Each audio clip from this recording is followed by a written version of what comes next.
Olá pessoal, boa noite, tudo bom? O butiá, tão conhecido por todos nós, ele vai ser o prato principal do programa de hoje aqui no Agurbano TV. Nós vamos conhecer tudo sobre a história do butiá e principalmente uma geleia produzida lá no interior do Rio Grande do Sul que foi parar nos restaurantes da alta gastronomia em São Paulo.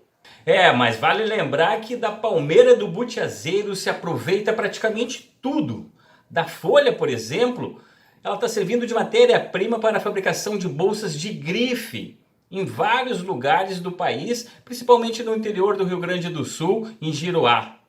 Ah, ok, eu sei que você já deve estar lembrando, já passou pela sua cabeça aquela bela expressão. Me cai os butiá do bolso. É isso aí mesmo, Gugu! Afinal de contas, a polpa do butiá, ela é um espetáculo nutricional, né? Ela é rica, entre outras coisas, de carotenoides, vitamina C, vitamina A e assim, segundo especialistas, ela é rica também em potássio. Então, atenção, atletas, ela ajuda a combater as cãibras, ela é perfeita. No Agurbano de hoje, nós vamos mostrar um delicioso suco de butiá. Fica aí, o Agurbano está no ar.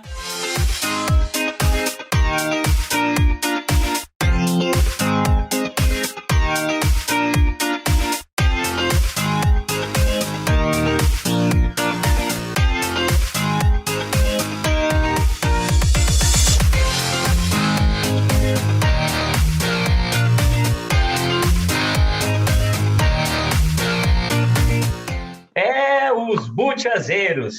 Ela é uma das plantas mais tradicionais da paisagem e da cultura do Rio Grande do Sul. E mesmo se tratando de uma planta histórica, ainda são muitos os mitos sobre os seus frutos, o butiá. No programa de hoje, vamos receber um time de especialistas para conhecer um pouco mais sobre esse fruto saboroso e o butiazeiro, que infelizmente parece estar ameaçado de extinção. Estão com a gente hoje a doutora Rosalia Barbieri. Ela é pesquisadora da Embrapa e responsável pelo projeto Rota dos Butiazais. Boa noite, doutora. Boa noite. É uma satisfação muito grande participar do programa para falar sobre esse tema e eu agradeço pelo convite. Nós que agradecemos aí, estamos curiosos para lhe ouvir sobre o assunto. Também está com a gente o produtor rural Mauri José Maron, que há mais de 20 anos produz butiá lá no município de 3 de Maio, no Alto Uruguai. Boa noite, seu Mauri. Boa noite, muita felicidade de estar nesse programa. A gente só tem a agradecer por esse motivo. Que legal, queremos saber a sua história aí para nos contar um pouco sobre essa questão do cultivo, como é que o senhor faz. E para conectar tudo isso com a cozinha, está conosco aí o meu amigo aí, o especialista em molhos e geleias, o grande chefe Vadson Schaffer. Boa noite, Vadson, tudo bem? Boa noite, aí. É um grande prazer e satisfação aí estar participando do programa para falar de uma fruta tão importante para o nosso Rio Grande do Sul. Que legal, pessoal. Vamos aí trazer... tá liberado aquele velho ditado do me caiu os butiás do bolso. Eu sei que em algum momento alguém vai falar, tá? Mas tá liberado isso. É muito tradicional isso, é conhecido, né? Dentro, eu acho, da cachaça e desse jargão aí, né? Do gauchês aí. Mas olha só, é um assunto muito sério, envolve uma economia muito grande de pequenos produtores, tem uma questão histórica muito grande e a questão também da sustentabilidade. E eu gostaria de começar esse bate-papo aí justamente falando sobre a questão do desenvolvimento da cultura do butiá, a questão da diversidade, conservação. Doutora Rosalia, é possível fazer aí uma radiografia sobre o cultivo do butiá? E outra coisa, realmente os butiazeiros eles estão em extinção? Então, vamos falar um pouquinho sobre isso, tá? O butiá, ele é o fruto de uma palmeira, né? E essas palmeiras são nativas do Brasil, do Uruguai, Argentina e Paraguai. Elas ocorrem naturalmente em várias regiões, né? Aqui no sul do Brasil a gente conhece, mas elas foram levadas para várias partes do mundo para serem cultivadas como plantas ornamentais. Então, eu já vi butiazeiros cultivados nos Estados Unidos, na Europa, em vários locais, porque ele tem uma coisa muito interessante para uso no paisagismo, que é o fato de que é uma palmeira que resiste à neve e geada. né? As palmeiras, elas são muito ornamentais e no hemisfério norte eles cobiçam muito pelo aspecto estético, e não é qualquer palmeira que aguenta geada e neve. O nosso butiá aguenta. Então, ela é cultivada lá como ornamental e também eles consomem um pouco de fruto, mas não tem tradição disso. Aqui no sul do Brasil, a gente tem os butiazais naturais, e a gente chama de butiazal quando é um aglomerado, uma população, como a gente chama de butiazeiros, né? E a gente também tem cultivo de butiá. E ali em 3 de maio, depois o nosso amigo vai falar sobre o trabalho dele, ele cultiva, né? Mas assim, a gente não tem grandes cultivos comerciais de butiá, mas a gente tem muito cultivo em quintais, em jardins, nos quintais tanto urbanos como rurais. Então, se a gente caminhar por alguma cidade, por exemplo, eu vivo em Pelotas, se a gente caminhar no centro, se a gente caminhar no Laranjal, a gente vai encontrar na frente de muitas casas ou no pátio atrás das casas os butiazeiros. Verdade. Eu aqui, inclusive, tenho Tanto, no meu condomínio até. tanto para usar como ornamental, como para consumir os frutos, né? Então, em Porto Alegre é comum, então é por Isso, isso que, isso. né? Mas várias cidades, em Vacaria, enfim, não vou nem listar porque em muitas. Em Giruá tem uma festa do butiá que é super legal, tem todos os anos. Esse ano não teve por causa da pandemia, né? Esse ano que passou. E nesse agora também não vai ter, mas se não, seria exatamente agora em março, uma festa muito legal, onde muitas famílias de agricultores e de artesãos vendem alimentos, bebidas e artesanato como o butiá. Então, ele é usado pelos povos indígenas, foi usado, né, pelos povos indígenas que habitavam essa região há milhares de anos. Aí, quando os colonizadores chegaram, aprenderam, né, que o butiá dá um fruto gostoso e inventaram a história do butiá na cachaça, que é super tradicional. E Certo. ultimamente tem se inventado novos produtos, né? Então, além dos sucos e geleias, a gente tem feito um trabalho de estimular as escolas de gastronomia a inserirem o butiá, né, nos seus temas de trabalho com os alunos, e a gente conseguiu fazer com que fossem criados assim muitos pratos inovadores, desde pudim de butiá, tortas de butiá, cervejas de butiá. Hoje a gente consegue encontrar cerveja de butiá no Rio Grande do Sul, em Santa Catarina, no Uruguai também, né? E assim, são 21 espécies botânicas de butiá que existem nesses países naturais aqui do Brasil, Uruguai, Argentina e Paraguai. E destas, o Rio Grande do Sul tem 8 espécies, e dentro de cada espécie tem uma variação muito grande. Então, a gente tem a maior parte dos butiás que as pessoas conhecem produz fruto amarelo, mas temos frutos alaranjados, cor-de-rosa, vermelho, cor de vinho, marrom e verde, mesmo maduro mantendo a cor verde. Tem uma variação muito grande no tamanho, tem desde uns bem pequenininhos até uns que são quase do tamanho de uma ameixa. Seu Tem Maurício estava me alguns que o mostrando cacho uns que ele tem congelado, que é quase o tamanho de uma ameixa. Eu ia dizer, ele É, tem uns enormes, porque naquela região lá das Missões, eles têm uns butiás bem grandões.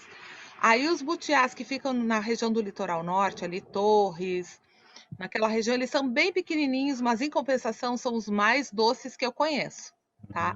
Tem uns que o cacho é pequenininho assim e tem outros que o cacho mede mais de 1 metro. Então a gente tem uma diversidade genética, né? São os genes das plantas que manifestam essas diferenças todas, muito grande aqui no estado e dentro de cada uma das 8 espécies. E no nosso estado, a Secretaria do Meio Ambiente do Rio Grande do Sul identificou uma redução muito grande dos butiazais naturais. Então, as 8 espécies que ocorrem no Rio Grande do Sul estão ameaçadas de extinção. As E a melhor 8? maneira, as Todas as 8. 8.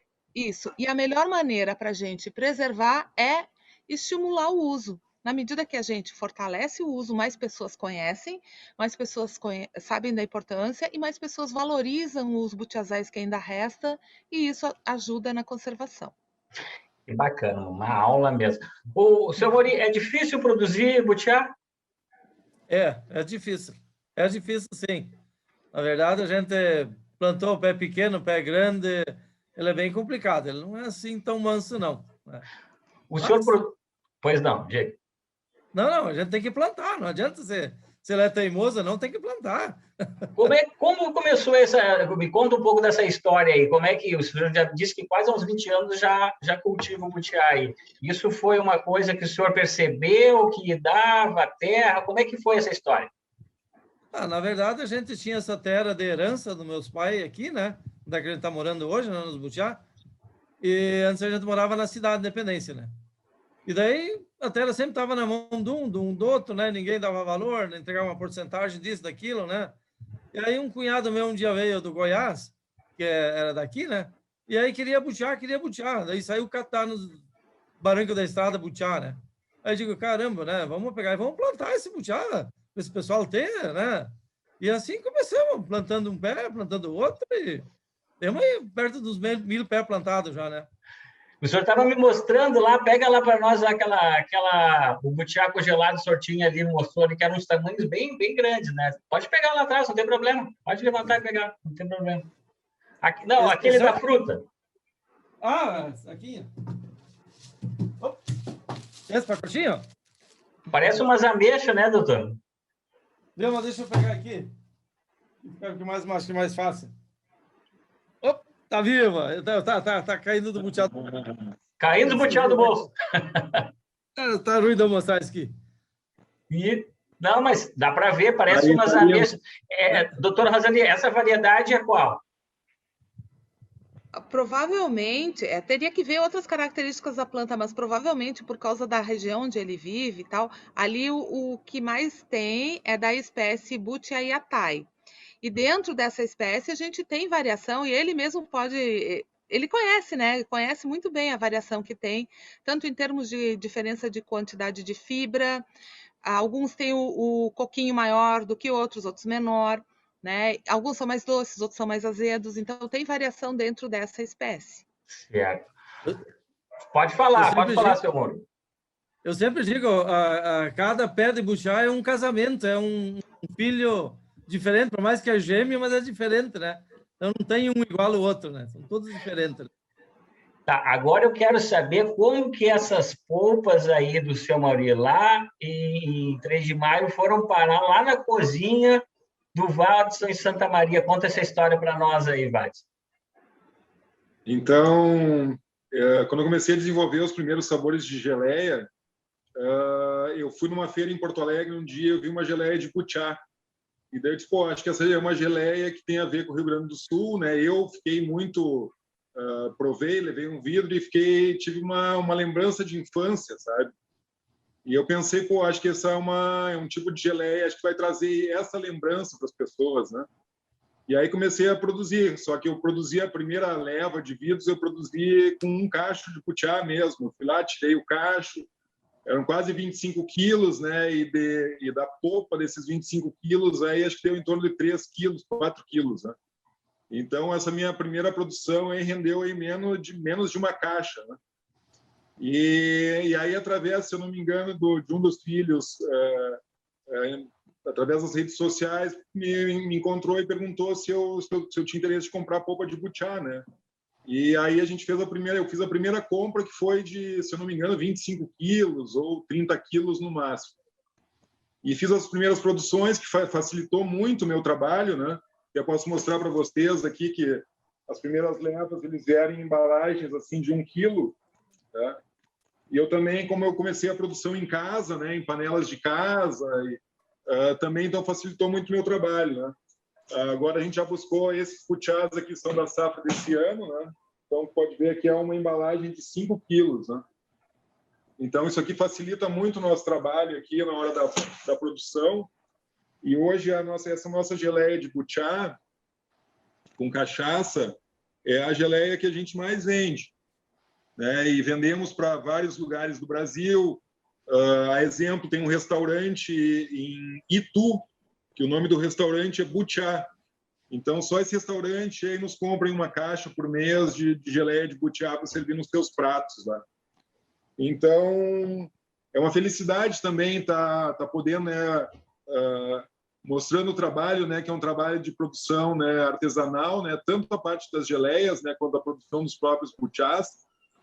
Mas é legal de contar a história, né, que essa fruta butiá aí, que foi colhida em 3 de maio, né, que virou polpa, veio aqui para a cozinha do Coiote, virou geleia, e ela foi parar lá na cozinha do sal do chefe Henrique Fogaça, né?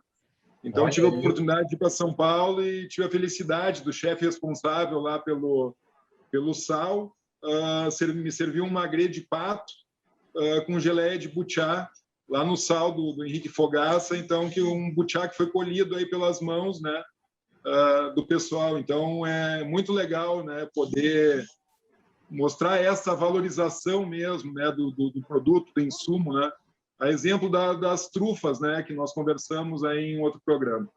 É verdade.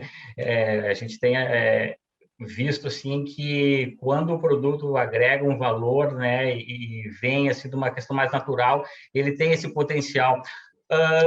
Roseli, você viu aí, né, que até onde pode chegar, né, o Vadson falando, né, do centro do país, grandes chefes, mas a questão do boteado ou do boteazeiro, ele é amplamente aproveitado, né? Ele tem desde da questão das folhas, do artesanato e tudo mais, né? Então, esse tem um potencial grande também econômico nesse sentido. Exatamente. Então, só para citar um exemplo, tem uma empresa familiar lá de Giruá, né, ali pertinho de 3 de maio, que se dedicou a produzir bolsas com as folhas tramadas do butiá, tá? É uma empresa que, no final do ano passado, conseguiu fechar um contrato, foi ano passado, um contrato com as lojas Renner, e eles conseguem vender as bolsas de butiá nas lojas Renner. É a empresa Apoena. E tem outras artesãs que fazem bolsas com folha de butiá, tem artesãos e artesãs que fazem maravilhas, tá? Jogos americanos, fazem bijuterias, porque usam também o coquinho, fazem cachepôs, fazem caixas decoradas. Então, inclusive, pasta para notebook feita com butiá. Então, ele se presta para muitas coisas no artesanato. E na alimentação, eu falei um pouquinho sobre as escolas de gastronomia, mas vários chefes de cozinha têm acordado para isso e têm visto que os produtos locais da nossa biodiversidade brasileira têm um apelo muito grande. As pessoas, os consumidores têm uma necessidade e estão valorizando cada vez mais esses produtos da nossa biodiversidade. Tá? E nós temos, então, os amantes do butiá, então, que somos os consumidores de butiá, né, que estão ávidos por novos produtos com base no butiá. Então, por isso que é importante as pessoas estabelecerem redes, estabelecerem conexões para que se conheçam e comecem a compartilhar saberes, habilidades e acontecer isso que aconteceu com o Mauri e o Vadson. Me deu uma água na boca quando eu vi a dona... Oi, Vadson. Né? O ano passado eu tive a oportunidade de fazer um curso de Food and Marketing Design na faculdade Uniriter, lá com o professor Moisés, coordenador do curso, Moisés Basso e o professor William Zapelon, e a gente precisava criar um prato lá no desenvolvimento do curso, né? Então, o prato que eu fiz foi utilizando a geleia de butiá. Então, a gente já levou, né, colocou esse produto na mão não só dos coordenadores de curso, né, mas os próprios alunos, né, meus colegas lá de curso, né, que puderam ter o contato com a fruta, né, e já desenvolver maravilhas, né, e coisas muito diferentes, né, que mostra a versatilidade da fruta e também, no meu caso, a versatilidade das geleias. Ô, Vade, tu viu ali a hora que a dona Maria trouxe lá o suco de... Olha lá o suco, me deu uma água na boca esse suco. Bota e serve para nós aí, só para deixar a gente com mais água na boca. Como ele é denso, né? Todo dia tem suco de butiá aí, seu Mauri? Pode ser 24 horas. A questão nutricional também. E está acontecendo, né? Além dos sucos, né? Agora a gente encontra, esses dias eu fui, se não me engano, uma empresa de Santa Cruz, né, que está produzindo picolés, paletas, né, com sabores aqui do Rio Grande do Sul. Então, sabor de butiá, né, sabor de ambrosia. Né? Então, são coisas que remetem à nossa infância, né, e também tem esse apelo, né, bairrista, né, do Rio Grande do Sul. que a gente valoriza tanto as coisas nossas, as coisas locais aqui. A questão nutricional, dona Lia. Pode falar, seu Mauri. O butiá, por exemplo, a professora Lia falou, o giro interior, teve um senhor há 50, 60 anos atrás, Sim. ele plantou butiá para fazer os nossos colchão de clina. E daí, clina e lã, depois que veio espuma, né? Mas o primeiro foi feito de clina de butiá. Pegando o gancho, só para complementar, existia no passado, lá no início do século XX, até 1960, mais ou menos, existia no Rio Grande do Sul, em Santa Catarina, no Paraná, no Uruguai e na Argentina, o que se chamava fábrica de crina vegetal, crina ou clina.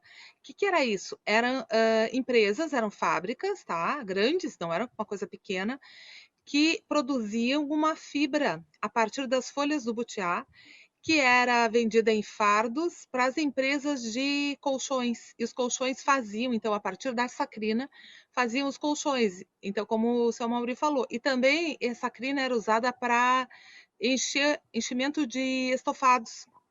Aí, quando, nos anos 60 e 70, aumentou o uso do petróleo para a produção de fibras sintéticas, essas fábricas deixaram de existir, os butiazeiros que geravam grandes lucros econômicos também deixaram de ter esse potencial, né? E por isso que vários butiazais que havia acabaram sendo substituídos, foram substituídos por lavouras. Então, por isso que foi uma grande ameaça para a preservação dos butiazais. Eles tinham um valor econômico muito alto para produzir esses colchões e para produzir estofados até 1960.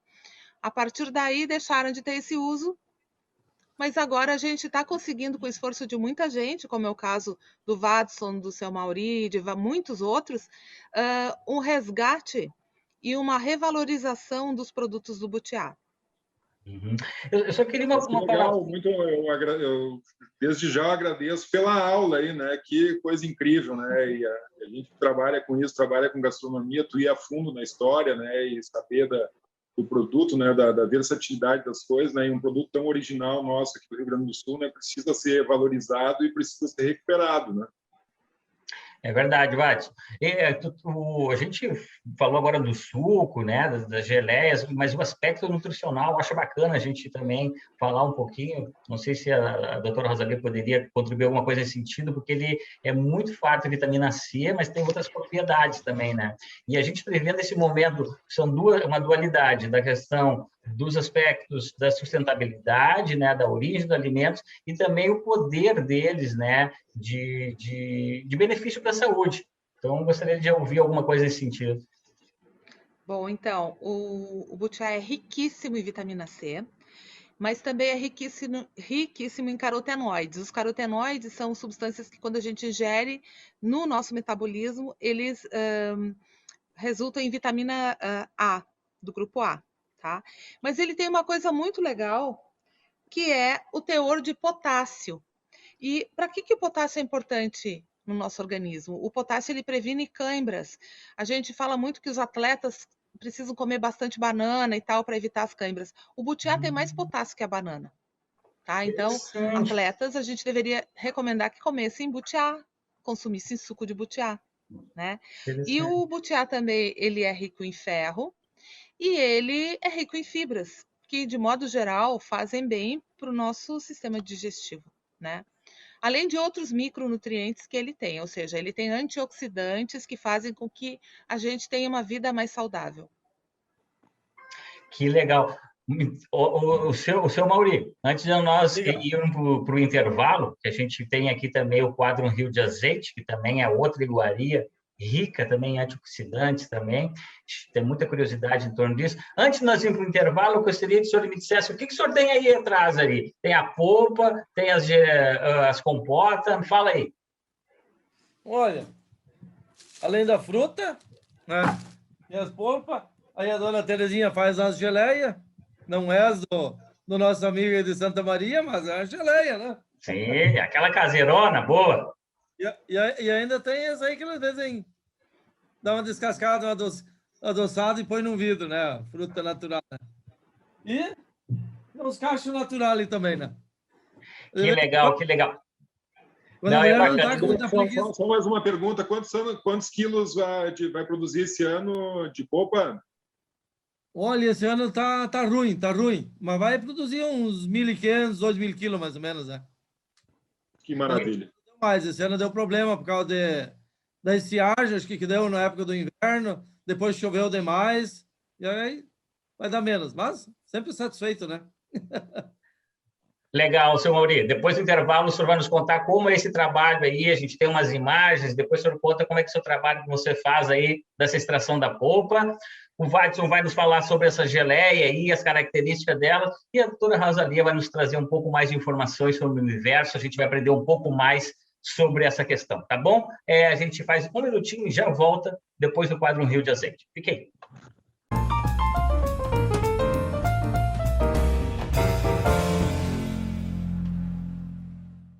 Uma das formas de se classificar o azeite é pela intensidade. O azeite pode ser suave, médio ou intenso. Claro que a gente precisa de um parâmetro de comparação, mas um jeito prático de fazer isso em casa é, com o azeite dentro de um copo de prova, aproximar do nariz.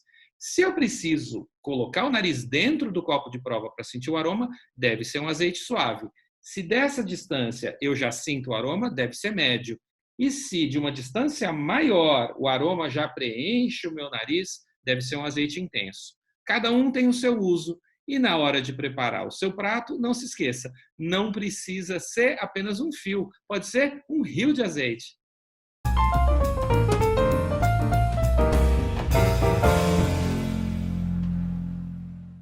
Bem, já estamos de volta com o Agro Urbano de hoje, falando sobre os butiás, os butiazais, essa palmeiras que tem tanta história, algumas etapes até chegam a ter mais de 300 anos.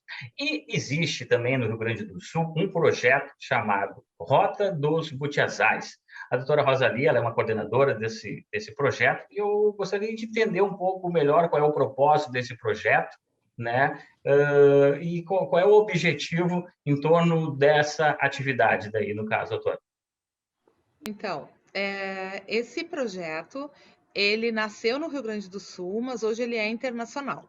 E quando a gente fala em rota dos butiazais, muita gente pensa assim, é uma rota turística, é um roteiro Sim. turístico. Não, ele é muito mais. Ele até tem algumas coisas turísticas no meio, mas, na verdade, ele é uma rota no sentido de uma rota que conecta pessoas, ele é uma rede. A gente procurou elaborar um projeto que unisse as pessoas. Isso que a gente está fazendo é uma atividade da Rota dos Butiazais. A gente está conversando, conhecendo pessoas diferentes e trocando ideias. Então, esse projeto nasceu em 2015. Hoje ele se estende pelo Uruguai, pela Argentina e no Brasil ele vai até Minas Gerais. Então, fazem parte da Rota dos Butiazais lugares onde existe alguma liderança local que movimente o cenário em torno do butiá. E isso pode ser um chefe de cozinha, pode ser um professor universitário, pode ser um agricultor, pode ser um artesão, pode ser um prefeito. A gente tem hoje 52 locais que fazem parte dessa rede.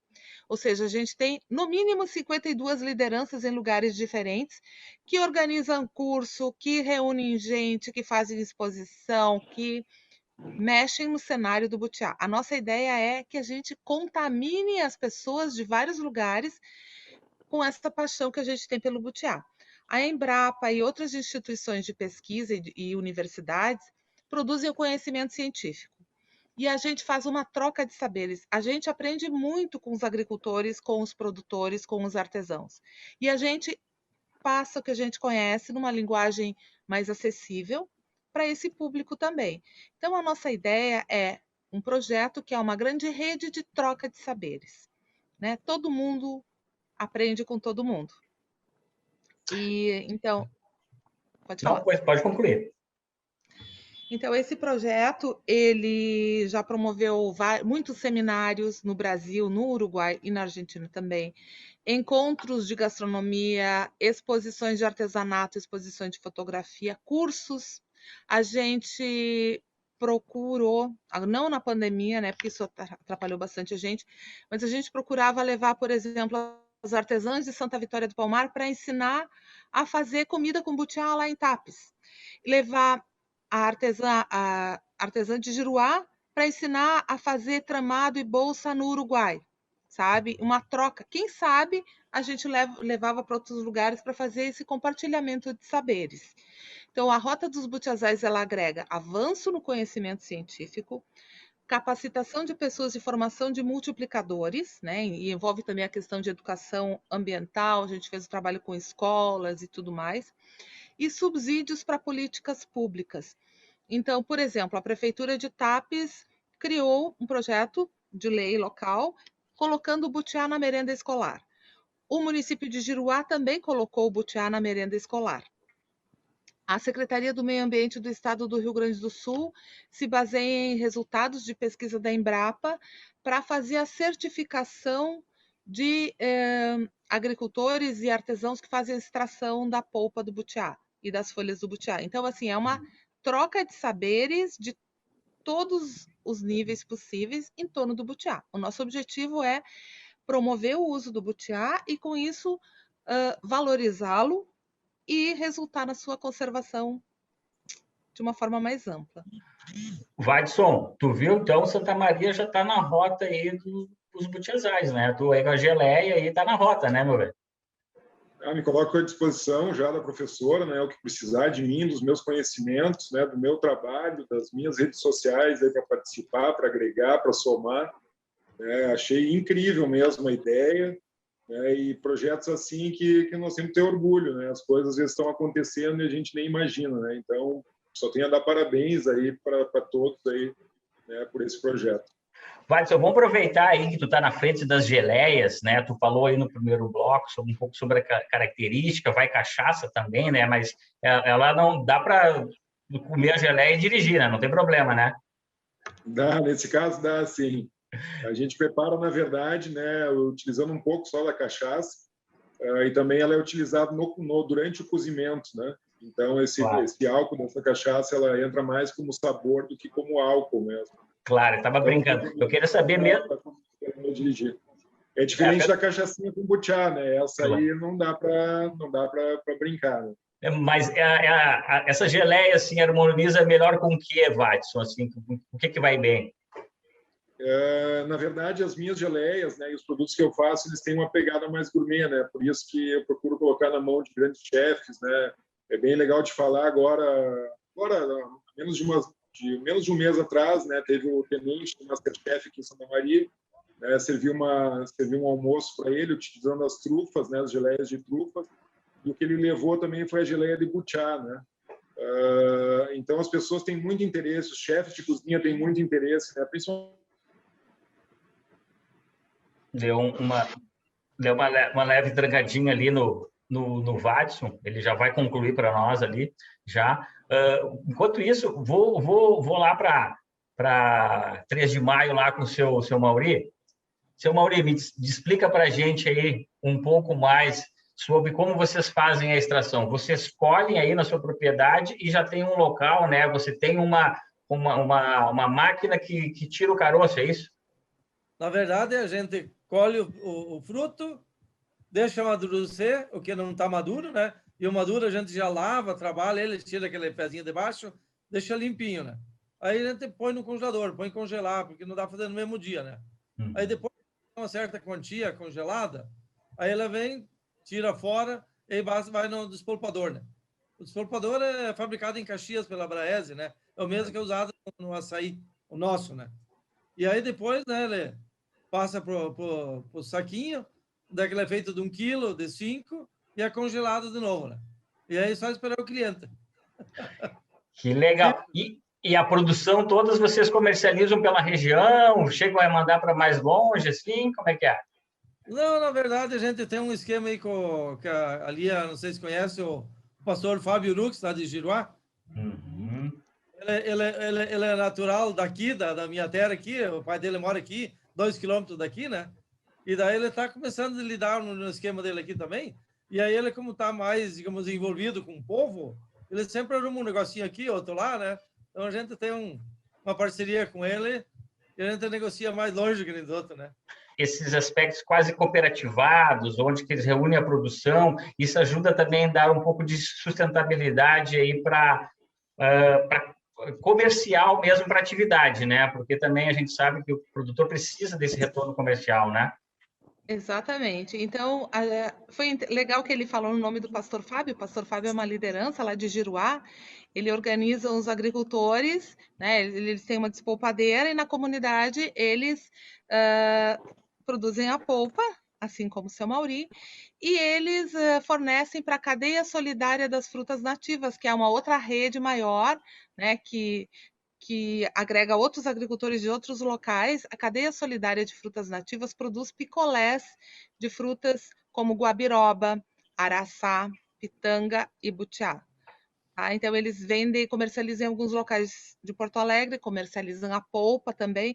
Então, é uma outra iniciativa em rede que a gente tem aqui no Rio Grande do Sul e que recolhe as polpas de pequenos agricultores, de pessoas que também que são extrativistas, mas uma escala bem pequena, bem menor do que o seu Mauri.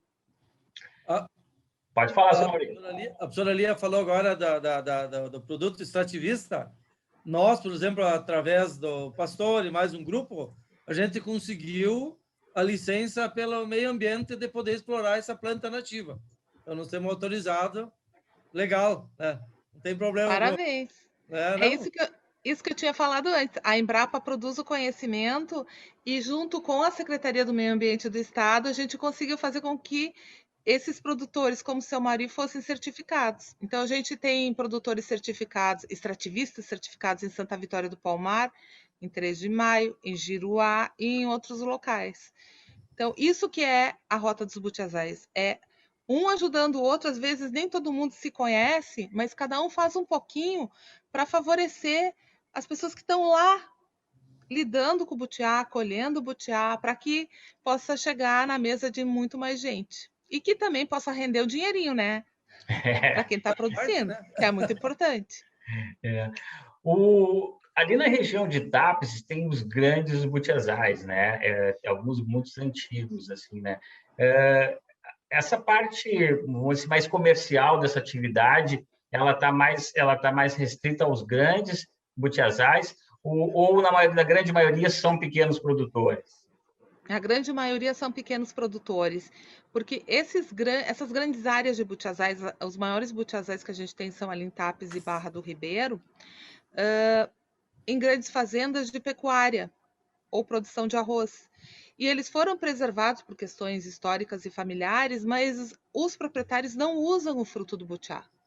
Eles criam gado na área do butiazal. E isso fez com que o butiazal não fosse destruído. Havia fábricas de crina nessas fazendas, as fábricas deixaram de existir, mas os butiazais não foram substituídos para dar origem a lavouras ou outros usos, porque eles mantiveram a pecuária. Então, a pecuária foi como eu posso dizer, um fator que favoreceu a conservação desses butiazais nessa região. Certo. Pode falar, seu Maurício. Aqui nós tivemos um problema. Nós tivemos um problema aqui. Chegamos na conclusão que seria a barata do coqueiro. Ele se infestou no butiá e ele dava fungo no butiá e acabava morrendo do pé, né? Ele teve muito problema de perda de pé por causa desse motivo, né? Mas agora ele está meio tranquilo, estabilizou um pouco. Então, só para falar um pouquinho. Posso falar? Estamos ouvindo, sim. Deixa só a doutora concluir aqui, Vadson. Só concluir, já que ele falou da doença, essa do fungo que matou muitos butiazeiros. Isso aconteceu há uns anos atrás, 3, 4 anos, eu acho, mais ou menos. Deu em todo o estado. Muitos butiazeiros morreram, tá?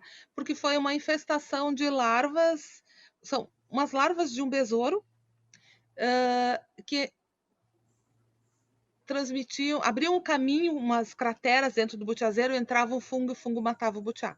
Aí o que acontece? Isso é um processo de seleção natural, e conforme muda o ambiente, isso muda também. Aí os butiazeiros mais resistentes acabaram sobrevivendo, e a infestação foi naquele ano, depois diminuiu, e agora não tem mais acontecido essa mortalidade, não é isso, seu Mauri? Tá. Esse ano estabilizou, tanto mais tranquilo, Que bom. É legal aí quando a ciência, né, ela consegue auxiliar aí nessa questão do produtor. Vadson, você caiu aí, desequilibrou, voltou, tá tudo certo aí? Desculpa aí, acabou caindo minha conexão, né? A internet tem dessas, né? Não, não tem problema. Mas seguimos aqui agora. Não, Tudo acontece. bem. Aquela hora, quando teve um problema na conexão, eu tinha te perguntado sobre de que forma ela poderia harmonizar, né, com algum tipo de alimento, assim, as geleias. Eu queria que tu falasse um pouco sobre também a característica, o gosto. Infelizmente, a televisão ainda não tem esse poder, né, de a gente sentir, né? Então, me fala um pouco para nós aí. Então, essa geleia aqui, ela é bem inspirada aqui no Rio Grande do Sul, então é uma geleia de butiá com cachaça, né? Então, na maioria das geleias que eu desenvolvo, eu me diferencio por ter algum alcoólico, né? Tenho geleia de bergamota com bourbon, tenho geleia de frutas vermelhas com moscatel, né? Então, nesse caso aqui, eu quis dar bem essa cara dessa recordação aí, né? Do butiá e da cachaça, né? As geleias, né, que eu utilizo aqui, as pessoas costumam utilizar, né, com pão, com queijos, né? Mas como eu tenho uma proposta mais gourmet, né, a gente utiliza esse tipo de produto para composição de pratos, para finalização de pratos, né? Então ela vai muito bem com peixes, né? Vai muito bem com cordeiro, né? É um casamento perfeito, né? A empresa Terroir Sul aqui de Santa Maria, que a gente teve a oportunidade de conversar em outro momento, então eles têm, por exemplo, um risoto de cogumelos e charque, e a gente utiliza a geleia de butiá para finalizar esse risoto. Então, dá uma combinação, né, muito legal com a cara do Rio Grande do Sul, né? Bacana, já me deu água na boca de imaginar esse risoto aí já. O seu Mauri, aí na região aí, a dona Terezinha faz muita coisa na base do butiá? Quando ela está com vontade, ela faz. Ah, é? Quando tá com vontade. Vou fazer até trufazinha. Não aquela que o amiga de Santa Maria fez, né? Essa trufa, aquela doce, aquela com butiá. Com chocolate. Nossa, deve ser uma delícia. Dá para comer. Sabe que é o nome da origem dessa trufa de chocolate, o nome dela, a origem é da trufa mesmo, né? Do formato da trufa. Bem parecido, acho que, né? Bom, vamos agora tentar, assim, esses instantes que a gente tem aí, mais aí uns 10 minutos dentro do programa, eu queria que a gente falasse um pouco também agora, doutora Rosalia, sobre o futuro dessa atividade. A gente está ouvindo o depoimento aí do Vadson, né, onde que a gourmetização pode ser um caminho também, né? O seu Mauri, qual é o tamanho da sua área que você produz aí em 3 de Maio, seu Mauri? Na verdade, o que está produzindo hoje é uns 20% da área plantada, que tem pé grande, pé pequeno, né? Então, são hoje 4 hectares, a gente calcula 1.000 pés de butiá, né? Entre grandes e pequenos. Mas a gente está produzindo menos de 200, né? Isso é para o futuro, é para os netos. Por que eu lhe perguntei esse tamanho assim? Pelo tamanho do tempo que leva para ele entrar em produção também, né? Ela não é uma cultura que vai te dar a produtividade já imediatamente. Então, o início da minha pergunta, qual é o futuro dessa atividade assim? Doutora Rosalia, por favor. Tá. Então, assim, a gente sabe que o butiazeiro começa a produzir entre 6 anos e 15 anos depois que ele foi plantado, tá? Só que, em compensação, ele vai produzir por 200, por 300 anos. Então, como ele falou, ele plantou agora, mas os netos, bisnetos, tartaranetos dele vão ter butiá. Se não cortarem o butiazal, vão ter butiá. Então, é uma planta que precisa de um certo tempo no começo, uma certa paciência, mas que, em compensação, o futuro dela é imenso. A gente tem observado, então, uma atenção maior por parte dos chefes de cozinha, de restaurantes, de escolas de gastronomia, com relação ao uso do butiá.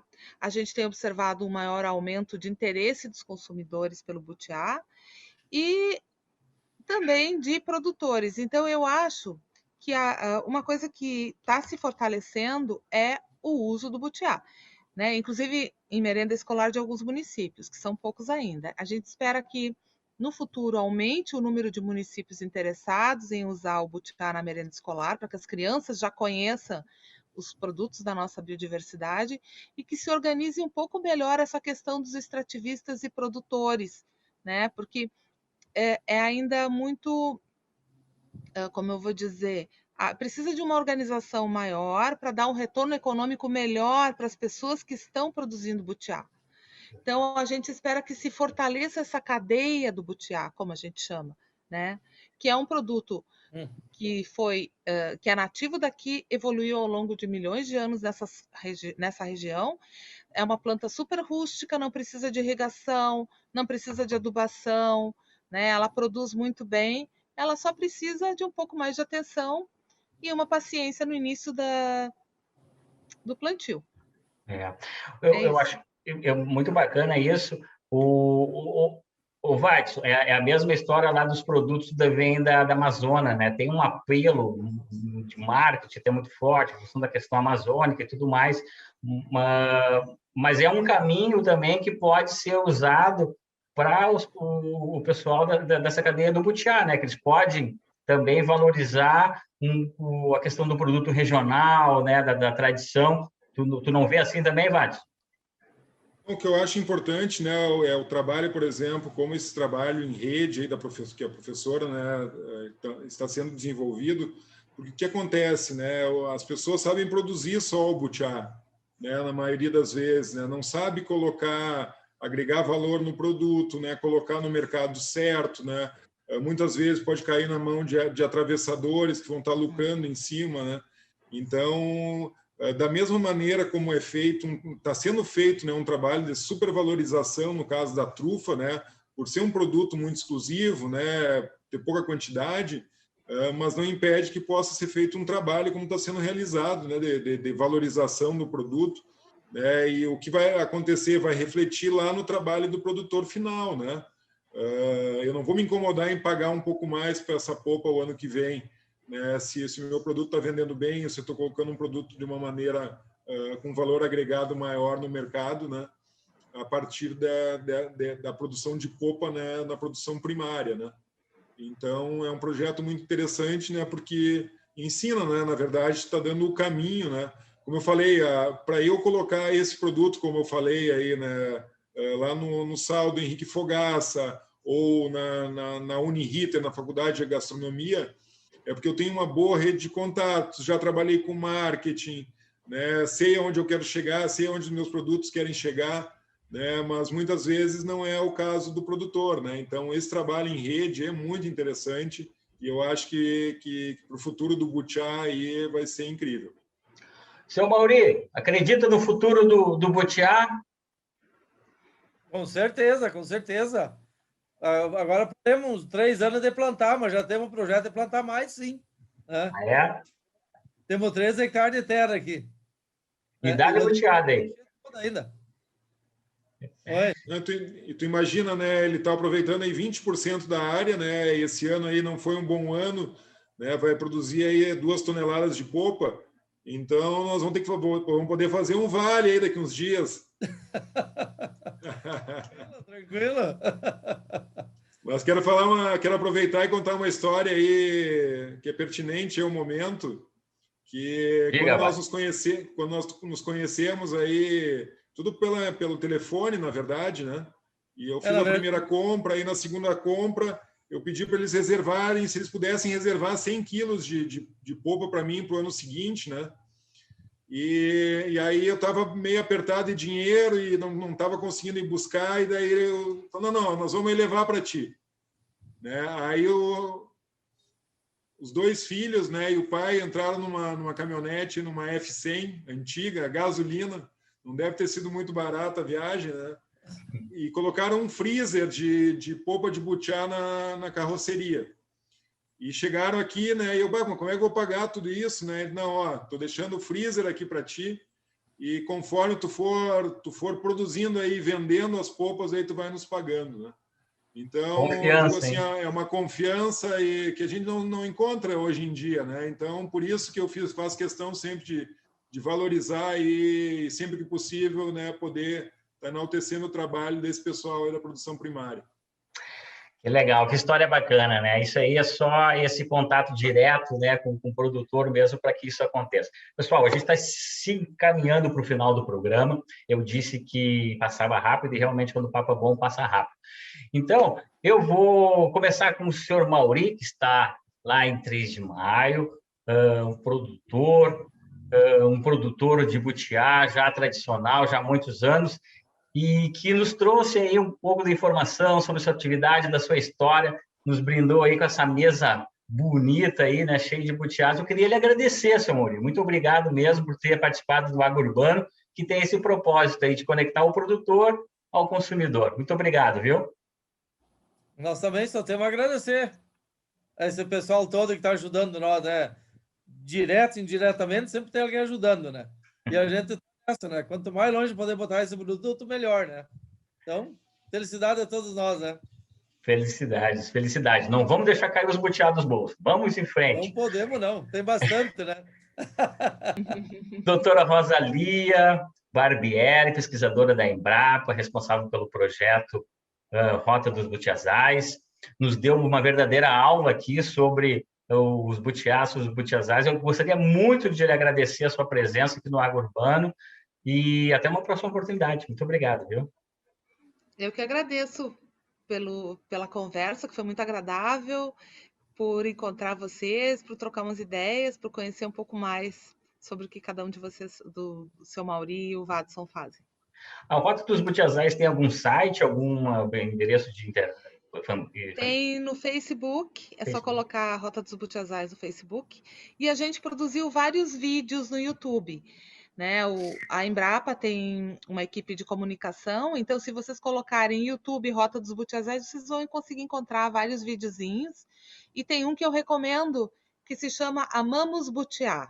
Coloca YouTube Amamos Butiá, é um vídeo de 11 minutos, bem legal, é um vídeo mais longo, os outros são mais curtinhos, mas esse Amamos Butiá é bem legal e tem sido muito usado nas escolas. A equipe usou umas armadilhas fotográficas, umas câmeras de filmagem que ficam no pé do butiá maduro, um cacho maduro, e quando passava alguém ali pela frente, aciona o mecanismo e filma. Então vocês vão poder ver quem é que passou ali pela frente comendo butiá. São os animais. Tá? Tem animais que a gente nem imaginava e que passavam ali e comiam o fruto. Então, vale muito a pena ver, é legal, recomendo. Opa, legal, vamos conferir sim. Chefe Watson. Já assisti o vídeo. Ó, viu? O seu Mauri já assistiu o vídeo já. Pessoal, estamos encerrando. Chefe Watson, muito obrigado. Manda um abraço lá para o Coyote Food lá. Muito obrigado pela tua presença. Sempre uma honra te ter por aqui, viu? Muito obrigado, né? Quero aproveitar só para quem tem interesse, né, na produção e fabricação de geleia. Eu tenho um curso online chamado Viver de Geleias, né, que eu ensino, além de receitas, né, todas as estratégias comerciais, de marketing, né? E pode começar um negócio como eu comecei assim em casa, né, e gerar renda. Então, vou deixar aí o contato aí, que é www.viverdegeleias.com.br. Então, tem bastante informação lá. E também é um prazer aí, em breve acho que temos novidades aí, né? É um prazer estar participando do teu programa aí nesse público tão qualificado.